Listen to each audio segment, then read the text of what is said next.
Hi friends. గురు పౌర్ణమిని వ్యాస పౌర్ణమి అని ఎందుకంటారు? గురు పౌర్ణానికి, వ్యాస పౌర్ణమికి ఉన్న సంబంధం ఏంటో ఇప్పుడు తెలుసుకుందాం. మహాభారతం, భాగవతంతో పాటు అష్టాదశ పురాణాలను సైతం వ్యాసుడు అందించారు. వేదాలను 4 భాగాలుగా చేశాడు కాబట్టి వ్యాసుడు అనే పేరు వచ్చింది. ఆ వ్యాసుని పుట్టినరోజుని మనం వ్యాస పౌర్ణమిగా, గురు పౌర్ణమిగా జరుపుకుంటున్నాము. అంతులేని ఆధ్యాత్మిక సంపదను అందించిన వ్యాసుడు జన్మించింది ఒక మత్స్యకన్యకి. పడవ నడుపుకునే దశరాజు కుమార్తె పేరు మత్స్యగంధి. ఆమెనే సత్యవతి అని కూడా అంటారు. యుక్త వయసు వచ్చాక తండ్రికి సాయంగా యమునా నదిపై పడవ నడుపుతూ ఉండేది. ఒకరోజు వశిష్ఠ మహర్షి మనవడు, శక్తి మహర్షి కుమారుడైన పరశర మహర్షి తీర్థయాత్రలో భాగంగా యమునా నది దాటవలసి వచ్చింది.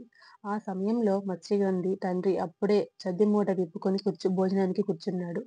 మహర్షిని అవతల ఒడ్డుకు తీసుకెళ్లమని కూతుర్ని కోరాడు. దశరాజు సరేనని మత్స్యగ్రంథి పరస్పర మహర్షిని ఎక్కించుకొని అవతలి ఒడ్డుకు తీసుకువెళ్తుంది. ఆ సమయంలో మత్స్యగ్రంథిని చూసి పరశర మహర్షి మనసు చలించినది. తన మనసులో కోరికను ఆమెకు చెప్పాడు. పరశర మహర్షి అంతటి మహర్షి అలా అడిగేసరికి మత్స్యగ్రంథి తను ఏమనుకుందో చెప్తుంది.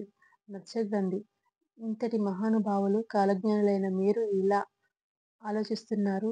పైగా పగటిపూట కోరిక తీర్చుకోవడం సరికాదని మీకు తెలియదా అని అడుగుతుంది.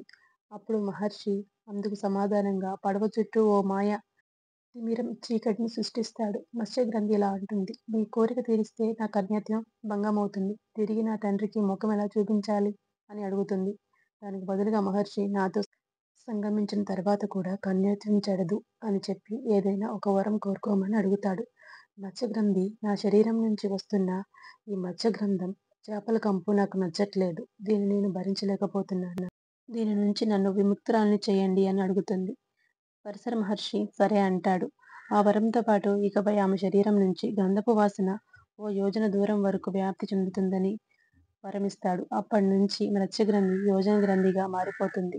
అప్పుడు వాళ్ళిద్దరు కలయికతో జన్మించిన పుత్రుడే వ్యాసుడు. సర్వవేద జ్ఞానంతో జన్మించిన వ్యాసుడు సూర్య సమాన తేజస్సుతో సర్వవేద జ్ఞానంతో ఉంటాడు.